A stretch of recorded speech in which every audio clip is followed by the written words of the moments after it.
தீபாவளி பண்டிகையை முன்னிட்டு தமிழகத்தின் பல்வேறு பகுதிகளில் சிறப்பு பேருந்துகள் இயக்கப்பட்டு வருகின்றன. அதன் ஒரு பகுதியாக மதுரை கோட்டத்திற்குட்பட்ட திண்டுக்கல்லில் இருந்து திருப்பூருக்கு இயக்கப்பட்ட சிறப்பு அரசு பேருந்து திருப்பூரில் தனது பயணத்தை முடித்து மீண்டும் திண்டுக்கல் திரும்பும் வழியில் தாராபுரம் பேருந்து நிலையம் வந்தடைந்தது.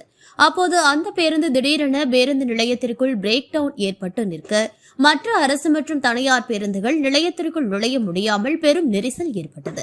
இதனால் நிலையத்திற்குள் வரிசையில் காத்திருந்த பயணிகள் மற்றும் வாகன ஓட்டிகள் கடும் அவதியடைந்தனர். நிகழ்வு குறித்து தகவல் கிடைத்ததும் தாராபுரம் போலீசார் உடனடியாக சம்பவ இடத்திற்கு விரைந்து வந்து பாதுகாப்பு பணியில் ஈடுபட்டனர். பயணிகள் நெரிசல் ஏற்படாமல் தடுக்க போலீசார் நிலைமையை கட்டுப்படுத்தினர்.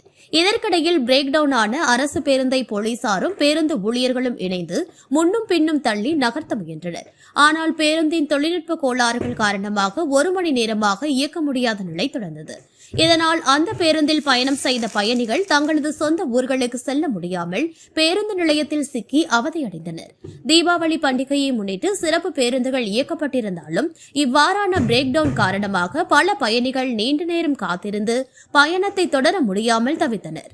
மாற்று பேருந்துகள் ஏற்பாடு தாமதமாகியதால் சிறப்பு பேருந்துகளில் பயணித்த பலரும் கடும் ஏமாற்றத்துடன் நிலையத்தில் காத்திருந்தனர்.